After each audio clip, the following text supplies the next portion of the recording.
חברינו המורים, וכל מי שמתעניין במורים. אני נמצא פה עם עירית זהבי ומתן בריסקר. תסבירו לי למה כל כך היה דחוף לכם לעשות את השיחה הזאת עכשיו, רגע לפני סגר כמעט כללי שאנחנו נצטרך להיכנס אליו. מתן, בבקשה. אוקיי, קודם כל, שנה הבאה אני יוצא לשבתון. כן. ורציתי לדעת באמת מה אני צריך לעשות. ואמרתי שאני נראיין את עירית זהבי, שהיא המומחית בתחום, ונדע באמת תשובות אמיתיות. אוקיי, אז זה תוכנן מראש.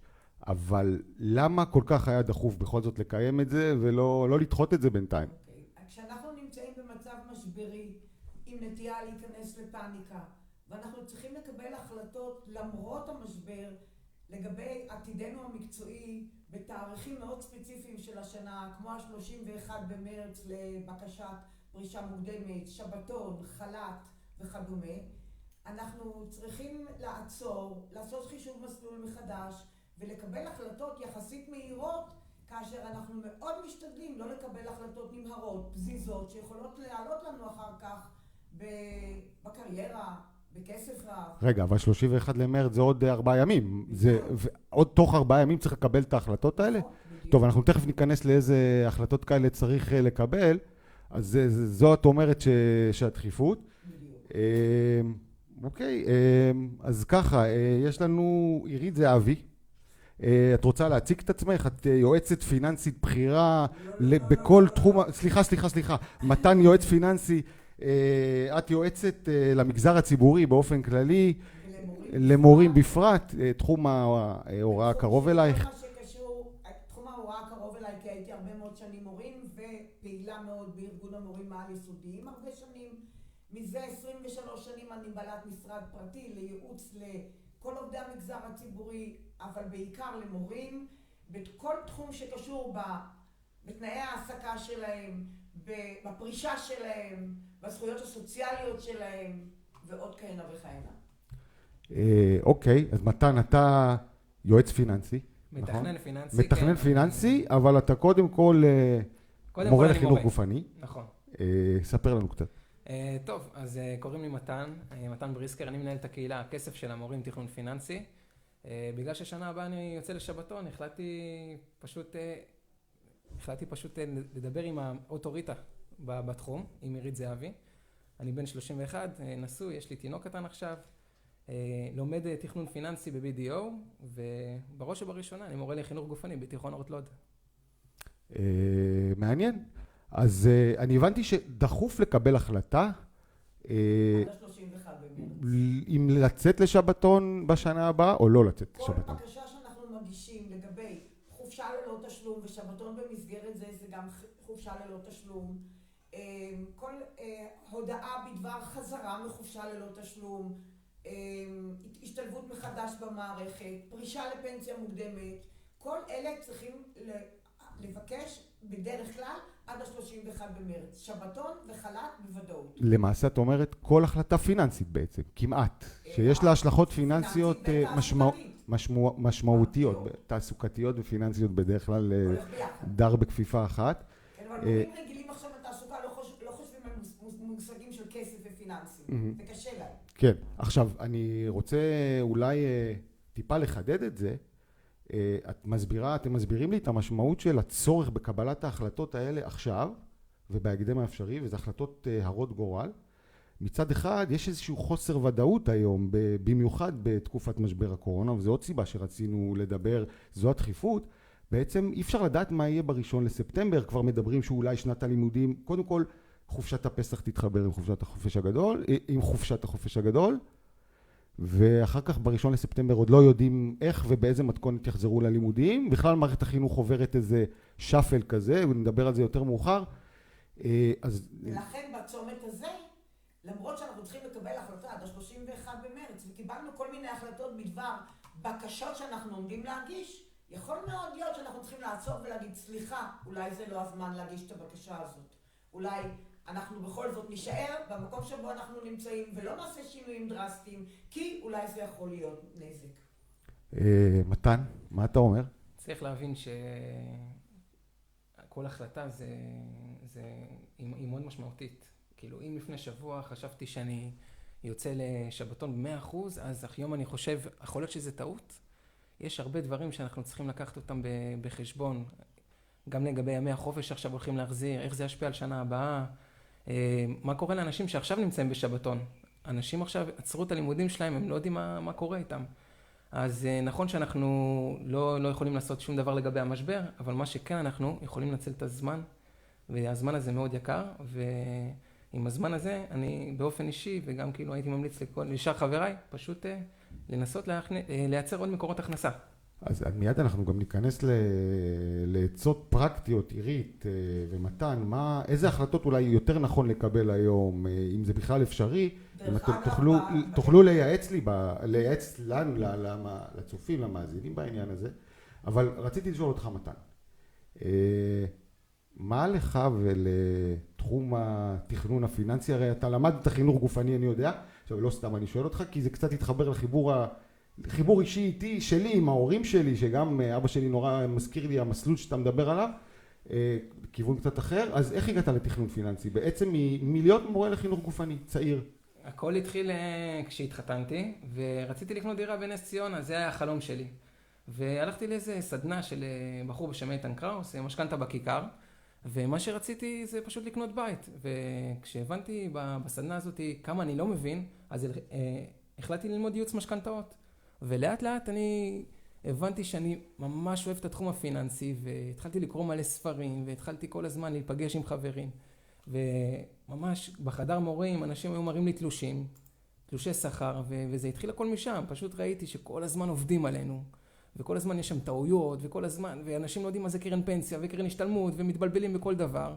ואמרתי, וואי, אני חייב לדעת לעצמי, אני חייב באמת לעזור לאנשים אחרים, ואם אני אדע את זה בעצמי, זה יהיה הדבר הכי טוב שיש. כן, זה מזכיר לי. אני זוכר שההורים שלי תמיד, גם מגיל צעיר, התעסקו עם התלושים ובדקו, ואחר כך, אגב, אני זוכר גם שהם הגיעו אלייך לייעוץ עירית, נכון? או אמא שלי, לפני שהיא יצאה לפנסיה. אז בואו ניכנס קצת לעניין עצמו. מה אתם מציעים? איזה נושאים כדאי לשים עליהם עכשיו את הדגש, ולגביהם באמת לקבל החלטות בימים האלה? כי כמו שדיברת קודם, תיארת, זה קשת רחבה מאוד של החלטות שצריך לקבל ואפשר לקבל היום.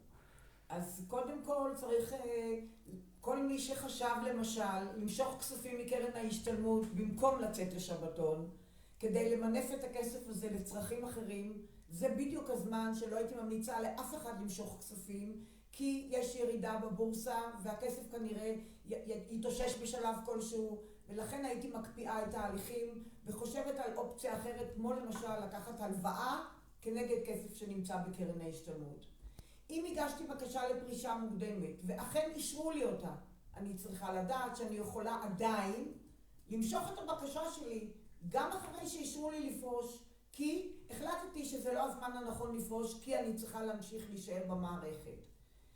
אם אני החלטתי לצאת לשבתון, איך אני רוצה להגדיל את ההכנסה שלי בשנה הבאה, למרות העובדה שכספי השבתון ייתנו לי הכנסה יותר נמוכה מאשר בשנה רגילה? האם אני רוצה לקחת שבתון מלא, או האם אני רוצה לחלק את השבתון לשני חצאים? אם אני מחלקת את השבתון, או אם אני בשבתון מלא, האם אני רוצה לעבוד בנוסף? כמה מותר לי, כמה כדאי לי, כמה אני יכולה? ועוד כהנה וכהנה, החלטות מהסוג הזה שקשורות גם בכספים וגם בקריירה. כן, אמרת, אולי צריך לעבוד גם בעבודה נוספת, גם אתה אמרת את זה קודם, אבל אני מחזיר אתכם לימינו אנו, זה מאוד קשה, זאת אומרת, הצורך לקבל היום החלטה היא לפעמים עם הרבה משתנים שהם באוויר ולא ידועים, ויותר משתנים מפעם. נכון. אני יכול להוסיף, כן, מתן. שבאמת כאילו חצי שבתון זה הרבה יותר כלכלי, אוקיי? אבל תמיד יש את הפן הרגשי, את הפן צריך גם לנוח, אבל יש עכשיו, אני נגיד עובד עכשיו בכמה עבודות, ויש לי 2 מקומות עבודה שיוציאו אותי לחל"ת. אז התזרים החודשי שלי נפגע בכמה אלפי שקלים. אז אם עכשיו אני רוצה לצאת לשבתון מלא, אז אני צריך לחשוב על זה פעמיים. למה לא לצאת לחצי שבתון? כי באמת ההון העצמי שלי עכשיו נפגע, הכסף נפגע. זה לגבי זה. צריך באמת לבדוק, יש לכם עוד כמה ימים, אם לצאת לחצי שבתון או שבתון מלא. אגב, לגבי חצי שבתון, אתה מוגבל בכמה מותר לך לעבוד במערכת. זאת אומרת, אתה יכול לעבוד מקסימום 2/3 משרה כמורה. אבל אם יש לך מספיק זמן פנוי, אף אחד לא יכול להגיד לך לא לעבוד בעבודות אחרות.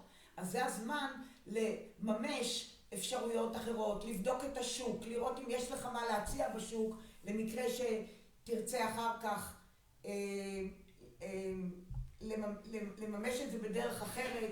יש פה שאלה ששואלת, האם כדאי בכלל לצאת לשבתון בשנה הבאה?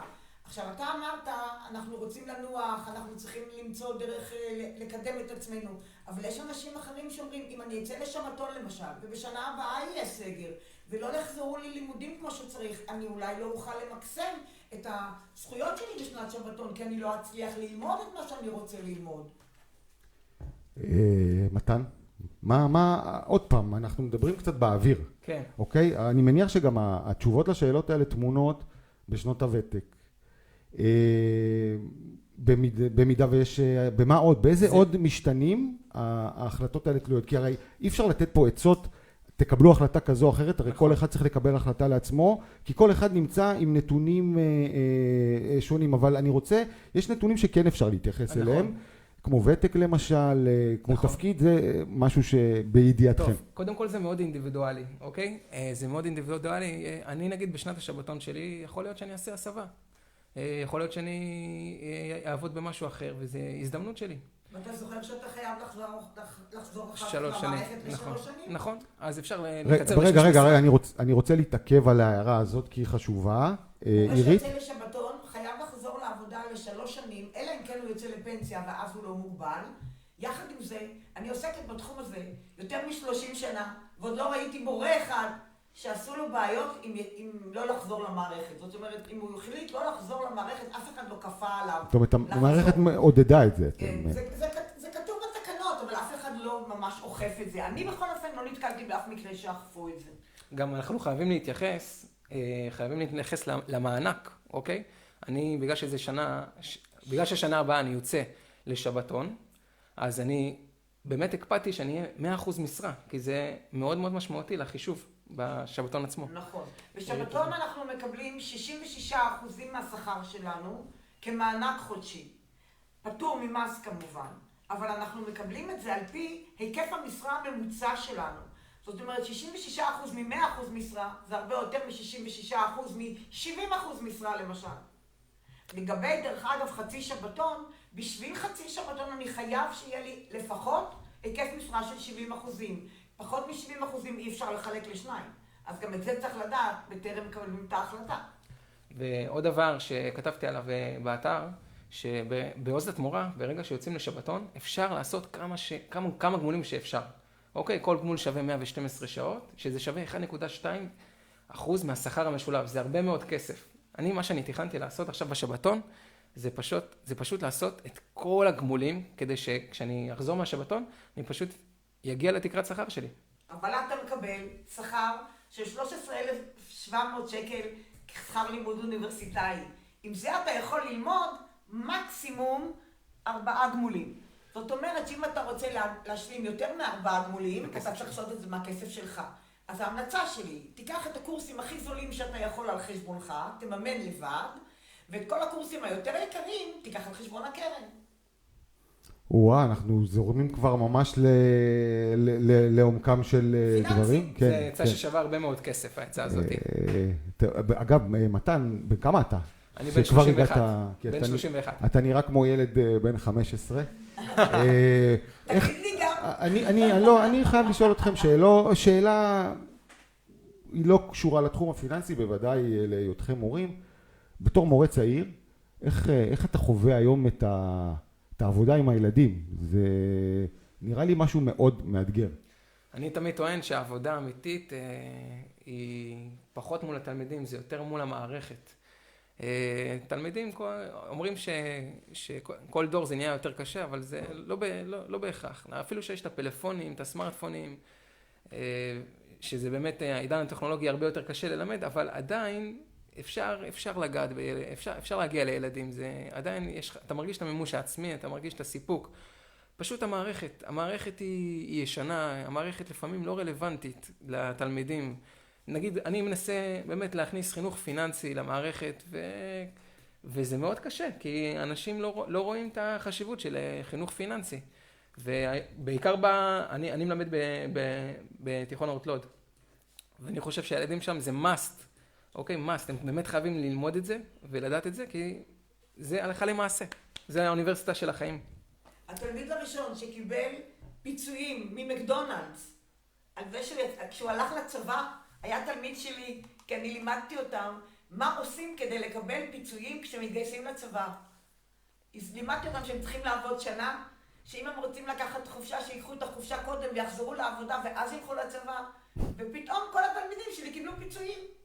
זאת אומרת, התחלת להיות יועצת בתחום הפיננסי, כשהיית מורה וייעצת לילדים. אני אבל רוצה לחדד את הנושא, כל מה שקשור דיברנו על המקצוע, דווקא ברמה האישית. אתה מורה צעיר, עירית, אתה היית מורה ותיקה, ואני זוכר גם את השיח של ההורים שלי מהבית, שכבר הרבה שנים לא מלמדים, זאת אומרת, הם לימדו דור אחר, ואני זוכר את השיח על השחיקה והקושי, אם גם שניהם היו, אז הייתה דינמיקה מאוד רחבה סביב הדבר הזה, וזה היה כבר מזמן. לכן שאלתי את השאלה, בהיבט האקטואלי, עוד פעם, בהיבט של הדור שלנו בכלל, כל הדור הזה שאנחנו... ולכן גם שבתון. אז רק מתן תתייחס, ועירי תכף אולי תתייחסי גם בתור מורה ותיקה, ונחבר את זה לנושא השבתון. טוב, בגדול בחדר המורים שלי לא כל כך מרגישים את זה, אבל מורים צעירים, אני יודע שיש להם את הקשיים, יש להם יותר קושי ממורה ותיק, הם לא מכירים את המערכת, הם לא מכירים את המבנה של המערכת, הם לא יודעים למי לפנות, עדיין בשנים הראשונות אתה עדיין לא יודע להחזיק איתה, ואתה לומד את זה תוך כדי. ויש גם מורים, כאילו, לי הייתה מורה חונכת, מורה ותיקה, רינה, אם את שומעת אותי, שהייתה כמו אמא שנייה שלי. המורה רינה של מתן, רינה אליאס. אם את שומעת, רינה אליאס, אם את שומעת אותנו, תגידי שלום. אוקיי. איך את, בואי, עירית, כמה שנים עבדת כמורה? 30. בואי, איך הרגשת בשנת, נניח ה-20 לוותק שלך? אז קודם כל... קמת בבוקר בחדוות עשייה ורצון לבוא לכיתה? אני קמתי בבוקר בחדוות עשייה עד היום האחרון, והייתי יכולה עוד להמשיך הרבה זמן אחרי, אבל כבר היה לי משרד גדול, וכשהמנהלת שלי שאלה אותי, מה, את לא יכולה יותר? אמרתי לה, יכולה, רק לא רוצה. אני עכשיו הולכת למקום אחר, אבל אני עד היום האחרון אהבתי את העבודה, התלמידים אהבו אותי, אני אהבתי את מה שעשיתי, ואני חושבת שגם עשיתי את זה לא רע. אבל זה מקצוע מאוד שוחק, אין בכלל מה לדבר. ואני ידעתי שהוא שוחק והרגשתי את זה מההתחלה, ומההתחלה הבנתי שאני צריכה למצוא לעצמי אפיקים אחרים. ולכן מצאתי את עצמי בארגון המורים, ואחר כך בעסק פרטי, כי הבנתי שהוראה זה doing more of the same, וכדאי לא לעשות את זה יותר מדי זמן כדי לא להגיע את התלמידים, אבל לא לצאת מהמערכת בלי שיש לך חלופה פרנסתית, כי אין שום סיבה לפרוש לפנסיה בגיל 50 ולא לעבוד יותר עד גיל 67. אני בעניין הזה חייב לומר משהו נוסף. קודם כל, מסכים איתכם לגמרי, עוד פעם, מתוך החוויה שלי בבית, גם ההורים שלי יצאו לשנת שבתון, אני זוכר ביחד, והיו גם שנים שהם לא יצאו, ואפשר היה לבדות אותם, אבל... נכון. זה באמת חשוב, קודם כל, לעברור ולרענון, כי מדובר במקצוע שוחק. יש גם, אפשר להביא את העמדה ההפוכה, הרבה פעמים המורים נתפסים כל הזמן יוצאים לחופשות, ועובדים 6 שעות ביום, אז מה הם מתלוננים ומה זה, בואו, יש על מה לא להתלונן, אבל יש קשיים. והצורך הזה ברענון הוא חשוב, ויש עוד צורך נוסף לדעתי, אם תוכלו להתייחס אני אשמח, רכישת השכלה או מיומנות נוספת, כי העולם שלנו הוא מתקדם בצעדי ענק, כמו שאנחנו רואים היום, שיש הרבה מקצועות, במיוחד אגב, אחרי מגפת הקורונה, יש פה איזה בום עצום, אולי נדבר על זה גם אחר כך, גם מערכת החינוך חובה את זה, אבל יכול מאוד להיות שאולי בעוד כמה עשרות שנים, או אולי 10, אי אפשר לדעת באמת, פחות יצטרכו מורים, כי מה שנקרא אינטליגנציה מלאכותית, הבינה המלאכותית כבר תדע לעשות את זה, ולכן חשוב להשתלם ולהיות מה שנקרא, אני קורא לזה ורסטילי, לעשות שינויים. נכון. בכלל העולם הוא בנוי היום ככה שבן אדם לא נכנס למערכת גיל 20 ויוצא ממנה בגיל 60, ועבד 40 שנה באותו מקום ויוצא לפנסיה. היום שוק העבודה הוא שונה, קודם כל אין הרבה ביטחון תעסוקתי, הצרכים משתנים, מורה יכול להתחיל לעבוד במקצוע, ללמד צרפתית, ואז המקצוע נסגר. וזה לא משנה אם הוא עבד שם 20 שנה או 30 שנה, אומרים לו תודה רבה, אתה יכול ללכת. נכון. והוא חושב שיש לו ביטחון תעסוקתי ואי אפשר לפטר אותו, אבל אפשר. זאת אומרת, אני צריך להיות מוכן לזה שאם מקצוע ההוראה שלי לא יהיה יותר רלוונטי, תהיה לי אלטרנטיבה תעסוקתית. גביעות זה מילה סקסית, אבל זה בפועל לא נכון. אם יש פיטורים מנהלתיים, אם תלמידים לא נרשמים לבית ספר, הבית ספר נסגר, ומה שקורה, שאתה מוצא את עצמך בלי עבודה בחוץ. בגלל זה אני כל הזמן חושב איך אני מייצר עוד מקורות הכנסה. כל הזמן. אני בדעה שלי חושב שצריך לעשות 3 דברים, שזה להשקיע בשוק ההון, לא עכשיו כמובן. מיד אנחנו ניכנס לעצות הפרקטיות שלך. אני רוצה לעשות סדר למאזינים. מה שאתם אומרים זה צריך לפעול בשני כיוונים מקבילים. אחד, לפתוח את הראש, להשתלם, ולא רק בתחום ההוראה, אלא בתחומים אחרים. זה תכנון אחד, והתכנון השני הוא התכנון הפיננסי. וביחד, ככה אפשר לנסות ולקבל החלטות טובות יותר בכל הנושאים האלה, אם לצאת לשנת שבתון, אם לא לצאת. כן, מתן, בוא תיתן לנו עכשיו את העצות הפיננסיות שלך. עירית, אני רואה שאת את רוצה רק להגיד משהו לפני שניגש לעצות של מתן, כן? נכון שאני יכול להסתכל החוצה ולחפש אלטרנטיבות, אבל יש המון אלטרנטיבות בתוך המערכת. נכון. ואם אני לוקחת שבתון, אני יכולה ללמוד לתואר שני ולקבל תפקידים יותר בכירים. אני יכולה לעשות קורס מנהלים או בית ספר למנהיגות חינוכית, ואני יכולה להתקדם במערכת החינוכית. אני יכולה בתוך המערכת לנסות לעשות שינוי, לעבור לניהול או לפיקוח או להדרכה, או אפילו לנהל אגף חינוך בעירייה. כל הדברים האלה דורשים השתלמות בתוך המערכת, ולא בשביל לצאת החוצה ממנה. אוקיי, אז עוד פעם, אז את הוורסטיליות אפשר למצוא בתוך ובחוץ, ומתן אתה מצאת בחוץ. אני בדעה שלא צריך לשים את כל כן, אני בדעה שלא צריך לשים את כל הסלים, את כל הביצים בסל אחד. צריך לעשות עוד משהו. עכשיו אני בתור מורה לחינוך גופני, אז אני גם מאמן כושר גופני בטניס, אני גם מתכנן פיננסי ספציפית למורים, וכאילו אני נהנה מכמה עולמות. זה מאוד מאוד חשוב לא להיות תלוי. זה גם מוריד את השחיקה. אם אני עושה דברים אחרים, אני נכון. יותר בתוך המערכת. בכלל, גיוון, אני מאמין גדול בגוף האדם, וזה גיוון יוצר גירוי. נכון. וגם גירוי פיזי וגירוי מוחי וגירוי נפשי. נכון. זה מאוד חשוב. בוא ניכנס לעצות. מתן, דיברת שאתה משקיע בשוק ההון, תן לנו עוד כמה, תן למאזינים עוד כמה טיפים. בגדול אני לא יצא השקעות, אז אסור לי להמליץ על כל מיני דברים. לא, מה אתה עושה? מה אתה עושה עם הכסף שלך? אני כמעט נוגע בכל דבר. אם זה בשוק ההון, אז יש לי חשבון מסחר במיטב דש, אני משקיע גם בנדל"ן בחול, דרך חברות. אני מאמין מאוד בפיזור. דווקא עכשיו, שאני מרגיש שהמכה כל כך כואבת, ובאמת אנחנו מרגישים הפסדים, אני לא מתרגש מזה יותר מדי, כי מראש אני שמתי לעצמי קרן חירום בצד, שזה באמת, שמתי כסף למקרים כאלה, והכסף שלי ממשיך לעבוד. גם אם עכשיו הוא יורד, אני יודע שהוא יעלה, וזה מה שחשוב, שזה לא רק המקום העבודה, כי רק ממקום עבודה אני לא יכול להתפרנס. אני חייב לעשות עוד דברים.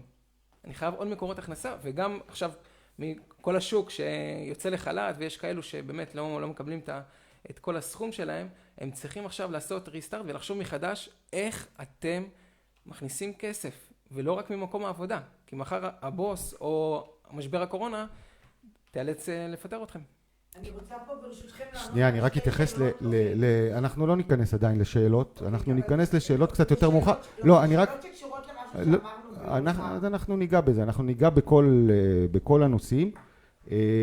אנחנו נסכם את השיחה שלנו, רק נאמר למאזינים, ואנחנו נשתדל להשיב על כמה שיותר שאלות בסוף, אחרי שנסכם את הנושא הזה. כן, במה סיימנו מתן? לייצר הכנסות נוספות. חייב לייצר הכנסות נוספות. חייב. אני חושב שהמשבר קורונה הזה בכלל מדגים לנו את זה, שבכלל הנטייה של אנשים, בעיקר בישראל, אני לא יודע אם גם בעולם, אבל במקומות מסוימים בעולם, הוא היום בעולם שלנו לחיות את הרגע, ופחות לתכנן, ופחות לחשוב על יום סגריר, ואם עוד פעם נתחבר לימינו אנו, זה בדיוק היום הסגריר שאף אחד לא יכול היה לתכנן, ומי שתכנן מהלכים נכונים לגבי עצמו, עוד איכשהו יכול לשרוד. זה בדיוק מזכיר לי, ועירית יכולה להעיד, שיש הרבה מורים באים ממש שנתיים, 3 לפני שהם פורשים, ונזכרים שהם רוצים לעשות תכנון פרישה. למה לא לעשות את זה לפני? אי אפשר לתקן, אי אפשר, ככל שאתה יותר מבוגר, אתה יכול פחות לתקן. אותו דבר בשוק ההון. אתה צריך לתכנן את זה מראש. אתה לא יכול עכשיו להיות במסלול מניעתי כמה שנים לפני הפנסיה, כי אז הפנסיה שלך תיחתך. זאת הסיבה שאני יוצאת לכל המכללות ונותנת הרצאות לכל הסטודנטים המתחילים בשנות הסטאז' שלהם, כדי שימנעו מהשגיאות שעושים הצעירים, כי את רוב השגיאות אנחנו עושים ב5 השנים הראשונות לעבודתנו, ואני יכולה אחר כך כשבאים אליי בגיל 60 רק למרות לעצמי את השיער ולהגיד איזה שטויות עשית. אתם יודעים מה זה מזכיר לי? זה מזכיר לי, יש שתיל קטן כזה ששותלים אותו באדמה, והרבה פעמים שותלים אותו עקום, והוא גדל כזה עקום, ואז לוקחים איזה קרש ומנסים ליישר אותו ולהדביק אותו. לפעמים זה עובד, אבל לפעמים לא, לפעמים הקרש נשבר והשתיל צומח עקום, וזה כל דבר בחיים צריך לתכנן באמת מלכתחילה, גם אם חושבים שזה פחות רלוונטי והפנסיה נראית רחוקה בעוד 30 שנה. ודווקא בעיתות משבר, לא לחשוב שבגלל זה לא צריך לתכנן. זה עדיין לא מונע מאיתנו את החובה לתכנן. עכשיו, אני רוצה רק להגיד לגבי ההשתלמויות קודם ששאלו. אנחנו נגיע לזה. רק כי זה לא הובן עד הסוף. יש 2 רפורמות בחינוך, אחת זה אופק חדש ואחת זה עוז לתמורה. באופק חדש אי אפשר להתקדם בדרגה יותר מהר ממה שהפז"ם קובע. והדרך היחידה ששבתון יוביל אותנו למקום זה שנעבוד במשך השבתון 1/3 משרה לפחות, או בחצי שבתון 1/3 עד 2/3 משרה. באופק חדש אנחנו יכולים לצבור רק 90 שעות מן השבתון לדרגה הבאה. בעוז אנחנו יכולים לצבור כמה שאנחנו רוצים, ובעוז אפשר לצבור 19 גמולים. עכשיו, כמובן שהסיכוי לצבור 19 גמולים בשנה הוא כמעט בלתי אפשרי, אבל כן אפשר לצבור יותר מ4, שזה הכסף שאנחנו מקבלים בשביל שכר הלימוד. אי אפשר לקצר את מספר השנים בדרך אחרת. רק בעוז לתמורה אפשר, באופק אי אפשר. אני זוכר אגב שהיה איזה, ההורים שלי פרשו איפשהו על התפר הזה, בין אבא שלי הצטרף לאופק חדש ואמא שלי לא הצטרפה, אני כבר לא זוכר, וגם אז, כבר אז, איך שהתוכניות האלה נכנסו לתוקף ואף אחד באמת לא כל כך ידע מה הולך להיות, כבר אז היה צריך לתכנן, ובאמת אז הם קיבלו את ההחלטה. אני זוכר לבוא ולהתייעץ איתך, עם מישהו שמבין בזה.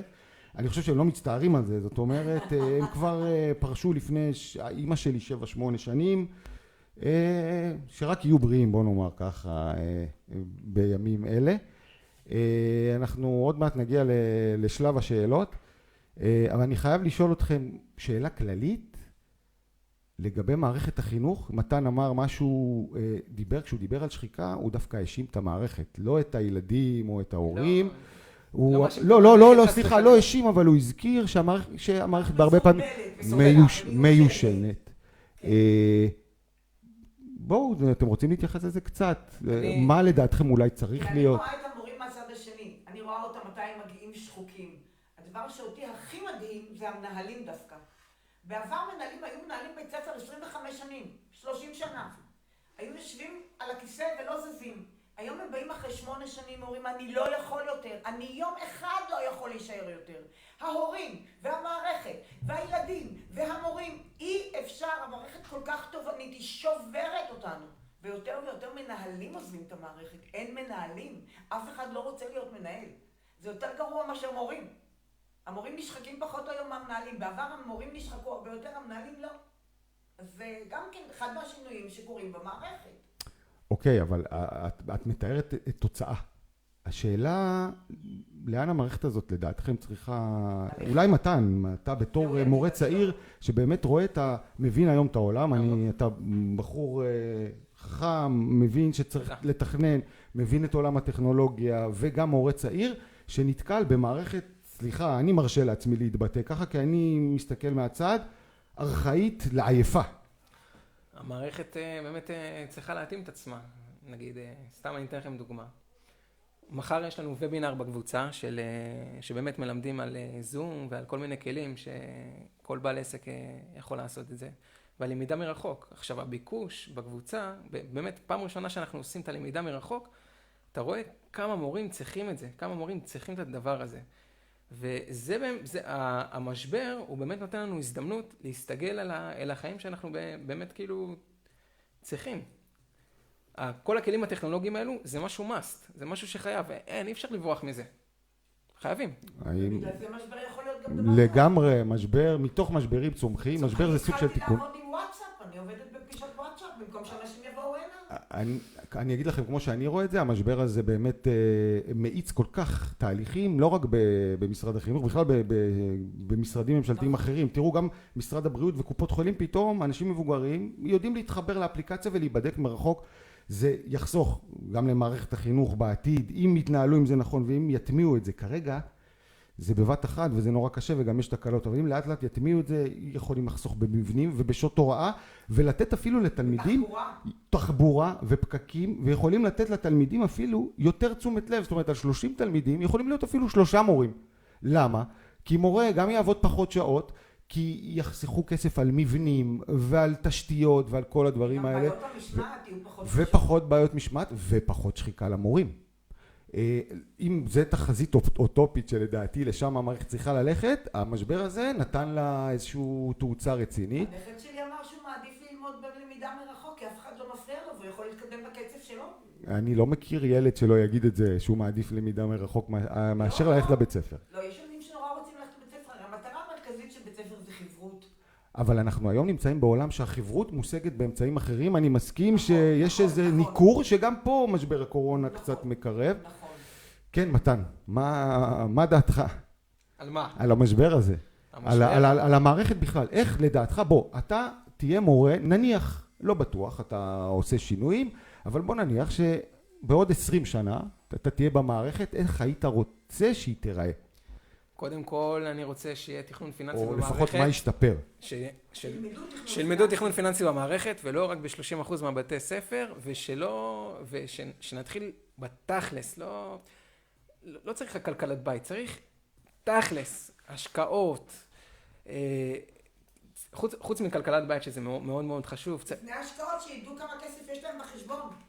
נכון, אמרתי לפני כלכלת בית. אנשים לא יודעים כמה כסף יש להם, הם הולכים להוציא כסף ולא יודעים כמה יש להם, הם לא יודעים איך בודקים חשבון בנק. נכון. אני כבר לא מדברת על השקעות. תלמידים בכיתות י"א, י"ב, באמת הם כבר די בוגרים, ויש שם תלמידים שיכולים לעשות לנו בית ספר, והם מכניסים הרבה מאוד כסף דרך האינטרנט, דרך כל מיני דברים, כאילו ממש, ברגע שיש תוצאה, ברגע שהתלמידים רואים, זה לא רק ציון, זה גם באמת הכנסה נוספת, אז זה מאוד מספק אותם, והם רוצים ללמוד, הם רעבים לזה, הם רעבים לחינוך פיננסי. זה מה שככה הייתי רוצה לראות את המערכת. אוקיי, אז זה דבר אחד. חינוך פיננסי, מה עוד לדעתך? איך, עדיין צריכים להיות, נגיד, בתי ספר במבנה של היום, ש6 ימים בשבוע הולכים ונפגשים? לא בטוח, אני קטונתי מלהגיד, אבל אני יודע שהחינוך הגופני, אתה יודע, להעביר שיעור בזום, זה פחות. זה פחות, אתה עדיין צריך שיהיה איזה מדריך, שיהיה איזה מורה, בעל מקצוע, שיגיד לך, ידריך אותך, יגיד לך מה לעשות. היום להסתכל בסרטון ביוטיוב ולחשוב שאתה יודע את כל הדברים שמעבר, זה פחות, זה פחות. אנחנו מיד נגיע לשלב השאלות, כי שואלים אותנו צופים שאלות על שבתון ועל הקרנות, ומיד אנחנו נתחבר לשאלות האלה. איפה אתה רואה את עצמך אבל בעוד 20 שנה? אתה רואה את עצמך בבית הספר מורה? אני רואה את עצמי לא בעוד 20 שנה, אני רואה את עצמי בעוד כמה שנים בעל חברה של תכנון פיננסי למורים, שנותנת מעטפת בתחום הפנסיוני, הביטוחי, תלושי שכר, בכל הדברים שהמורים צריכים מרגע שהם נכנסים להוראה עד הרגע שהם יוצאים, אני נותן להם את המעטפת בהכל. זה השאיפה שלי, זה החזון שלי. אני יודע שמורים עובדים קשה, כי אני מורה בעצמי, ואני באמת, שנה שישית, וסליחה לכל המורים הוותיקים, אבל אני כבר שחוק, אני לא יודע מה איתכם, וקשה מאוד להמשיך במערכת, ואני רוצה להקל על המורים, לפחות בתחום הזה. דבר אחרון, לפני שנגיע למה שמעניין את כולם, זה נושא החינוך הגופני. בגלל שאתה מורה לחינוך גופני, ושני ההורים שלי גם היו מורים לחינוך גופני, והתחום הזה באופן אישי, כל האימון וכושר קרוב לליבי, אני אוהב את זה, זה משהו שהוטמע בי מילדות, ולדעתי המערכת זה עוד משהו שדורש שיפור, דווקא שם צריכה לתת חיזוק מאוד מאוד משמעותי, כי הקשר בין גוף וראש ומוח והאופן שבו אנחנו חושבים ומתפקדים, הכל מתחיל בבסיס, ביכולת שלנו לנוע, להפעיל את עצמנו, זה מפעיל את המוח, מאוד חשוב, והעידן הדיגיטלי בעצם מצד אחד אנחנו הולכים לכיוון ייעול גדול מאוד בהעברת תכנים ולימוד, אבל הנושא הזה הוא קצת חלש וצריך לתת עליו את הדגש. כן, מלא מחקרים גם מראים שברגע שעושים פעילות גופנית אז הראש באמת חושב יותר טוב, ואז שאר המקצועות שבאמת חשובים למערכת, מתמטיקה ואנגלית, פתאום הם רואים שם תוצאות, אוקיי? אני לפני שנה שעברה עשינו פרויקט בבית ספר שנקרא רצים 5, רצנו ביחד עם התלמידים 5 קילומטר, ובאמת מדדו את זה, והציונים של התלמידים היו יותר טובים אחרי פעילות. בגדול אפשר להשתמש בטכנולוגיה בשביל בשביל החינוך הגופני, אבל צריך באמת לא לטשטש. יש גבולות. אי אפשר לשחק פורטנייט ולהגיד שאני עושה ספורט. חייבים באמת כאילו גם לעבוד. נכון, אבל אני יכול להגיד, אני מכיר כמה מוצרים שמאפשרים היום לעשות פעילות גופנית ממש מלאה בבית, ויכול להיות שהמערכת גם צריכה להתחיל ללמד את התלמידים להטמיע כל מיני מכשירים כאלה, טריינרים לאופניים, מסילות ריצה וכדומה. טוב חברים, נעבור לשלב השאלות. מבקשים שנתייחס לנושא השבתון. מה להחליט? אני חייב לשאול את עירית שאלה לגבי השבתון. כן. שנה הבאה אני יוצא לשבתון, מה קורה לגבי הפנסיה ומה קורה לגבי ביטוח לאומי? זה פשוט נורא. שבתון משלם לך את הכספים הפנסיוניים במלואם לפי היקף המשרה הממוצע שהיה לך ערב היציאה לשבתון בשש השנים שאותן אתה מנצל בשבתון. אמרנו היקף משרה ממוצע 80%, אז 80% משרה ישולם לך לקרן פנסיה, למרות שאתה מקבל בשכר רק 66% מהשכר. אבל הפנסיה זה נחשב המלא. מבחינת ביטוח לאומי, אם אתה לא עובד בכלל, קרן ההשתלמות תשלם לך ביטוח לאומי, היא לא תשלם ביטוח בריאות, ביטוח בריאות תצטרך לשלם לבד. אתה תצטרך לסדר את זה באופן עצמאי מול ביטוח לאומי, והקרן תחזיר לך את הכסף. אם אתה עובד, ואפילו מעט מאוד, אתה לא צריך לשלם בכלל ביטוח לאומי, אתה לא צריך לדאוג לזה לא מול ביטוח לאומי ולא מול קרן ההשתלמות. מה לגבי מורה שנכנסת להיריון בשבתון? מה ההשלכות? אז יש בעיה. זה ארוך וזה מסובך וזה מורכב, ואני לא בטוחה שאני יכולה לענות על הכל, כי זה תלוי מתי בדיוק היא יולדת. כי אם היא יולדת במהלך השבתון, ויש לה מספיק חודשי עבודה לפני הלידה, היא תקבל בשנת השבתון בעצם כפל. היא תקבל כסף גם מהביטוח הלאומי, את מענק הלידה, וגם את דמי הלידה, וגם במקביל את הכסף מקרן ההשתלמות. זאת אומרת, כפל שכר. אבל אם היא תלד אחרי השבתון ואין לה מספיק חודשים של עבודה בפועל במהלך התקופה שקודמת ללידה, היא תקבל את הכסף מקרן ההשתלמות, ואז היא תקבל רק 66% מהשכר ולא שכר מלא. השנה הבאה אני יוצא לשבתון, ובאמת לא מצאתי תשובה כמה כסף אני הולך לקבל. את יכולה לחזור על הנוסחה ובאמת... נורא פשוט. אני לוקחת את היקף המשרה הממוצע. לוקחת את השכר ל-100% משרה בשנה האחרונה על כל הרכיבים הפנסיוניים, לא כולל רכיבי ריכוז למשל, כן? כולל מה שכתוב ברוטו לפנסיה, ברוטו למבטחים, ברוטו להראל. יש לכם סכום שכתוב שם בניקוי לקרן הפנסיה, יש לכם על 100% משרה בדיוק מהו ה-100%. מה-100% הזה אתם גוזרים 66%. זאת אומרת, 100% משרה כפול היקף המשרה הממוצע כפול 66%. זה למקרה שאנחנו מנצלים 6 שנים. אם אנחנו מנצלים 7, זה 77%. 8 זה 88%. אני אף פעם לא ממליצה לנצל 8 שנים. נדיר מאוד שאני ממליצה על 8. רק אם יש שנים מאוד מאוד רזות בדרך, אני ממליצה לנצל 8. בגדול אני ממליצה לנצל רק 6 שנים. למה? כי הכסף שקרן ההשתלמות משלמת לפנסיה ולשכר לימוד, זה אותו דבר עבור 6 שנים ועבור 8.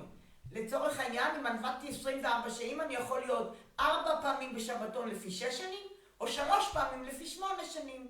ואני אקבל או 4 פעמים שכר לימוד ופנסיה, או רק 3 פעמים. ולכן עדיף תמיד לנצל רק 6 שנים, ולהשלים בעבודה אם חסר כסף. יש לי שאלה, מה ההבדל בין חצי שבתון לשבתון מלא? בשבתון מלא אני יכולה לא לעבוד בכלל, ואז השבתון נחשב לי לוותק, לשכר ולפנסיה מלא. אבל אם אני באופק חדש זה לא נחשב לי לעלייה בדרגה, לפזם. בעוז ותמורה זה לא משנה, כי אין פזם לעלייה בדרגה, כי יש רק גמולי השתלמות. חצי שבתון אומר שאני עובד חצי משרה ובשבתון חצי. זאת אומרת, אני פורס את השבתון על פני 2 בשני חצאים, אבל אני לא חייב לעבוד. אם אני בבעלות, אני בכלל לא חייב לעבוד. אני יכול להיות בחצי שבתון, לשמר את הזכויות שלי לחצי משרה, ולפתוח בקריירה אחרת ולחזור אחרי 2 החצאים מבלי שעבדתי. אמנם קיפחתי חלק מהזכויות, עדיין אני יכול לחזור למקום עבודה. במשרד החינוך אני חייב לעבוד שליש משרה, כדי שהשבתון הזה יוכר לי לוותק. זאת אומרת, אם אני בחצי שבתון אני חייב לעבוד, אחרת השבתון בכלל לא יחשב. בפנסיה תקציבית הוא גם לא יחסק בפנסיה. כן, מתן, מה לך יש לומר? גם יש הבדלים כאילו בשעות לימוד, בשינשין. בשבתון מלא אני צריך ללמד 16 שינשין, ובחצי שבתון 8 שינשין. את יכולה? כן? ברור. בשבתון, אם אני בחצי שבתון, אני עובד בין שליש משרה לשני שליש משרה. כמובן שזה אומר שאני עובד פחות. תמשיכו. אוקיי? כן, יש לנו פה רעשים מבחוץ. אז עכשיו, שוב אני אומרת, בחצי שבתון אני יכולה להחליט כמה אני עובדת, מה זה משרת, בשביל מה יצאתי לשבתון. האם יצאתי בשביל ללמוד תוכנית לימודים שאני צריכה 2 ואני לא יכולה לעשות את זה בשנה אחת ולכן אני לוקחת 2 חצי שבתונים. האם אני יצאתי לקריירה אחרת ואני רוצה לבדוק את המצב בקריירה האחרת, אז אני צריכה את 2 כדי לקבל החלטה. אז אני לוקחת לפעמים חצאי שבתון בגלל זה. עכשיו, העבודה היא לפי כמה שאני צריכה בשביל הקריירה האחרת שלי. אז או שאני עובדת שליש משרה, שזה המינימום, או שאני עובדת 2 שליש משרה, שזה המקסימום, כדי למקסם את ההכנסה שלי בשנת שבתון. כן, מתן. הכי כדאי זה להיות בחצי שבתון ולעבוד 2 שליש משרה, כי ה2 שליש יהיה פטור ממס, והשבתון יהיה פטור ממס. וכתוצאה מזה הנטו שלי יהיה הרבה יותר גבוה מאשר בשנת עבודה רגילה. יש מורים אני מכיר מורים שגם יוצאים בשבתון לחול. מכירה מורים שכאילו עומדים? ברור, ויש לי הרבה כאלה, ויש לי גם כאלה שיצאו לשבתון בעקבות רילוקיישן של הבעל, או רילוקיישן של האישה. יש לי מורה לחינוך גופני שיושב בקליפורניה עכשיו, כי אשתו היא הייטקיסטית ברילוקיישן. אוקיי? אז בשבתון אפשר ללמוד בחול, אפשר לשלוח קבלות על לימודים ולקבל החזר שכר לימוד. היום זה הרבה יותר פשוט כי אפשר ללמוד מקוון. אתה יכול ללמוד בבית התפוצות, אתה יכול ללמוד במתח, אתה יכול ללמוד בהמון מקומות שיתנו לך אפשרות לעשות את זה מרחוק. הבנתי שיש הגבלה 4 שינשין שאני יכול ללמוד על פעילויות ספורט. אתה יכול מותר לך ללמוד 16 שעות בשנת שבתון מלאה, ומתוכן 4 לימודי רשות, ולימודי רשות יכולים להיות ספורט. אבל רגע, מעל גיל 50 אתה יכול חצי-חצי. או שברגע שיש לך תואר שני זה גם חצי-חצי. זה אני לא ידעתי.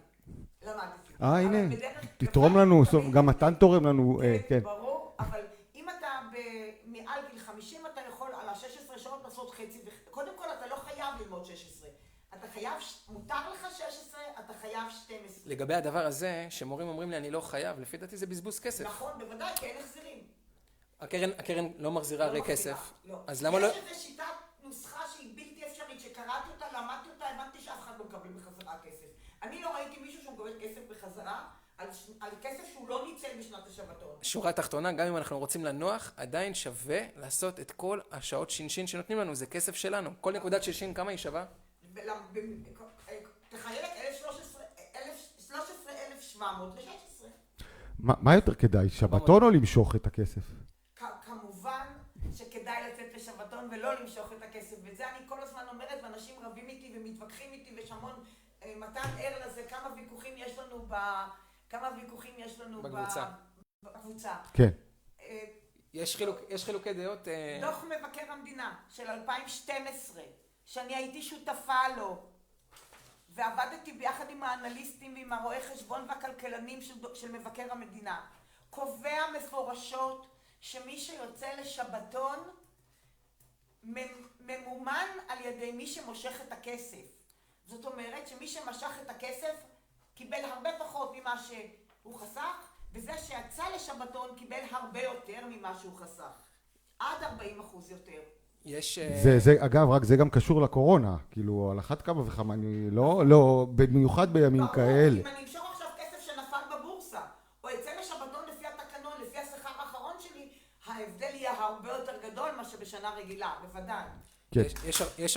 יש הרבה מורים שבתיאוריה שכדאי להם לצאת לשבתון אחד, ואחר כך לשמור את הכסף עד הפרישה. אני בדעה הזאת, אוקיי, זה אינדיבידואלי, כל אחד, יש כאלו שלא מרגישים צורך לצאת לשבתון, ובפרישה מגלים עוד $1,000,000 שזה די נחמד.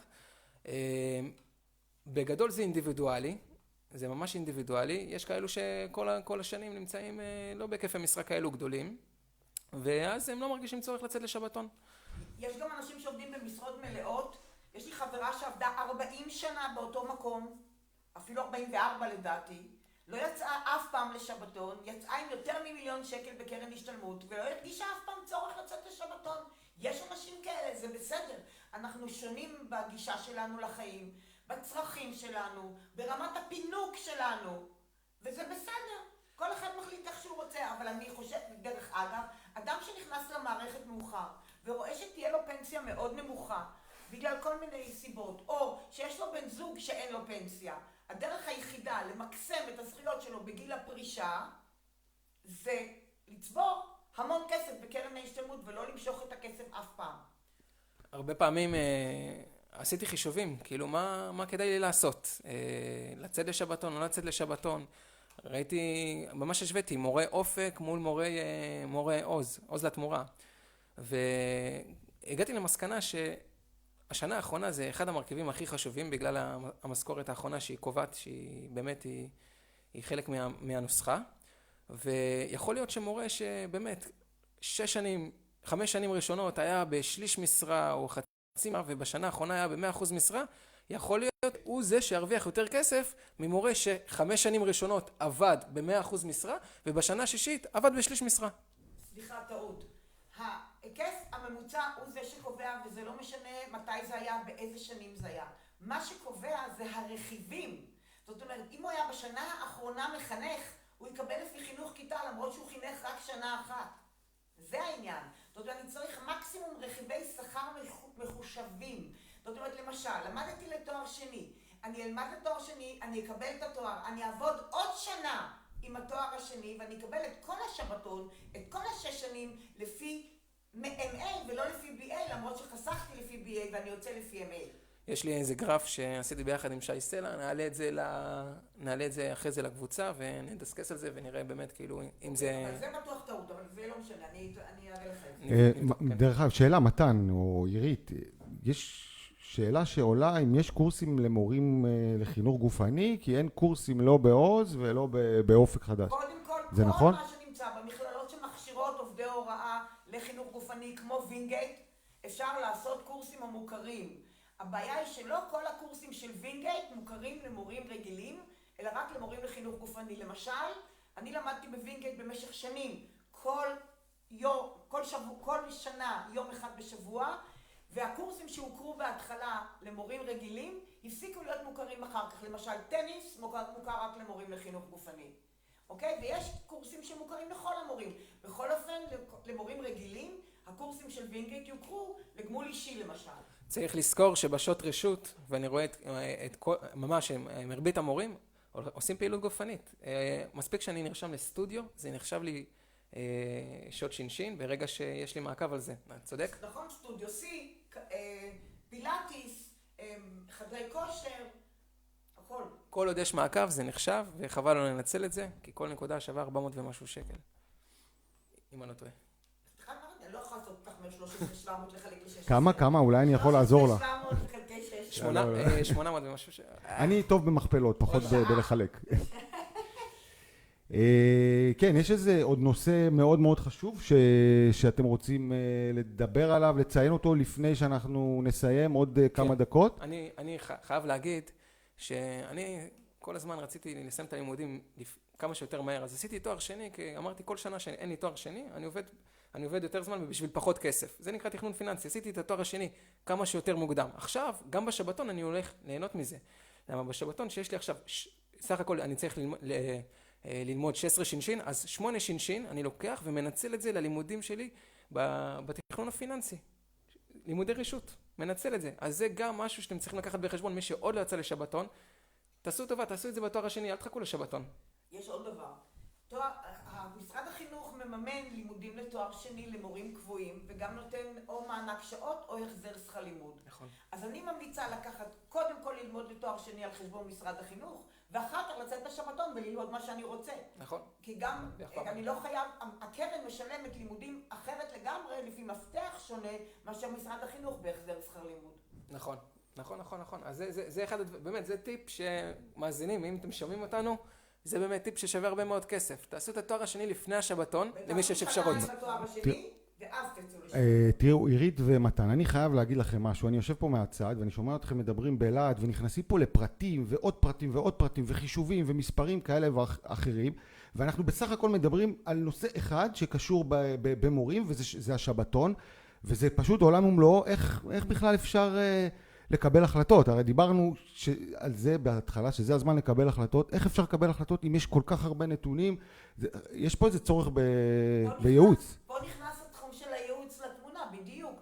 אנשים קשה להם מאוד לקבל החלטות ממקום שהם לא מבינים בו. תמיד אני אומרת, נכנסת לחדר הזה ויצאת מהחדר הזה עם אותה החלטה, הכל טוב. עכשיו אתה יודע מה מחיר ההחלטה שלך. אני מלמדת אנשים מהו מחיר ההחלטה שלהם. אני בכובע של הכסף. זה המנדט שאני מקבלת מהם, ואני עוזרת להם לקבל את ההחלטות עם שלל המקרים שלהם, הגיל שלהם, מספר הילדים שלהם, אמא חד-הורית או אמא במערכת משפחתית, אם הבעל מובטל או הבעל עובד, ולאם לבעל יש פנסיה אם הוא עצמאי ואין לו פנסיה. כל הדברים האלה צריכים להיכנס לחישוב כשאנחנו מקבלים החלטות כלכליות. זה מזכיר לי, לפני שאתה קונה בית, אוקיי? אז יש הרבה אנשים שלא לוקחים יועץ משכנתאות. ואז הם תופסים את הראש ואומרים, וואלה, מה עשיתי? ייעוץ זה דבר טוב, זה חוסך לנו, זה עושה לנו קיצורי דרך, זה אומנם עולה כסף, אבל זה חוסך לנו הרבה יותר. ברגע שהולכים לאנשים מקצועיים ומתייעצים איתם, יכולים לחסוך הרבה מאוד כסף, וזה שווה את זה, בכל תחום דרך אגב. כן, אני אסכם את מה שאתם אומרים, כשהולכים לקבל החלטות, ודאי החלטות כאלה הרות גורל, ומדובר בהחלטות הרות גורל, אז עדיף צריך להבין בזה, צריך מידע, ואי אפשר לקבל החלטות כאלה בלי מידע, וזה מידע מקצועי. לבן אדם מן השורה אין אפשרות ואין זמן לקבל את כל המידע שלי לקח 30 שנה לאסוף. זה פשוט מאוד. כן, נכון. טוב, חברים, נעמתם לי מאוד, היה מעניין. עוד איזה מילה לסיכום, אנחנו קצת קיצרנו, כי אנחנו רוצים להיכנס, להסתדר רגע לפני שאנחנו לא נוכל באמת לצאת יותר מהבית. כן. תהיו, באמת, כאילו, תצרפו מורים לקבוצה, הקבוצה הזאת חוסכת לכם כסף, אנחנו מנסים לתת לכם כמה שיותר ערך, כל מה שאתם רוצים, פשוט תכתבו לי או בפרטי או בקבוצה, וננסה לתת לכם מענה. אנחנו באמת, כאילו, מנסים לתת לכם את הטוב ביותר, ואני מקווה שמה שאתם שומעים פה, באמת, היו פה כמה עצות של זהבי, שבאמת, שמי שלא מכיר, זה עצות ששוות מלא כסף. ומי שצריך ייעוץ נוסף יכול ללכת לעירית, כמובן שיהיה לו הנחה בגלל שהוא בא מדרך הקבוצה, ותנצלו את זה, באמת תנצלו את זה. דרך אגב, יש עוד קבוצה שנקראת שבתון. רגע, איך קוראים בדיוק לקבוצה? למי שיאזין אחר כך להקלטה ולא פה בלייב פייסבוק? הקבוצה שלנו קוראים הכסף של המורים תכנון פיננסי. זו קבוצה שאני מנהל, התחלתי אותה לנהל לשנה שעברה, במאי. ויש עוד קבוצה, שבתון.co.il או הפורטל השלם למשתלם.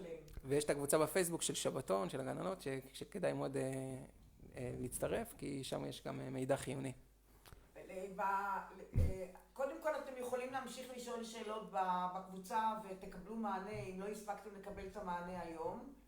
ובאתר שבתון דרך אגב יש לכם גם את כל האפשרויות של מה אפשר ללמוד בשנת שבתון. אני מתקן, הקבוצה שבתון, מורים, גננות, מידע והתייעצות, זה גם קבוצה שכדאי מאוד להתייעץ למי שיוצא לפני שבתון.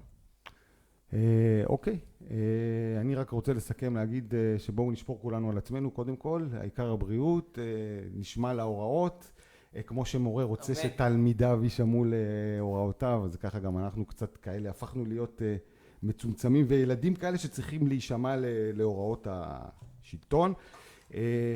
נהיה בריאים, שיהיה חג שמח לכולם. תודה רבה מתן בריסקר, תודה עירית זהבי, נתראה, תודה. תודה.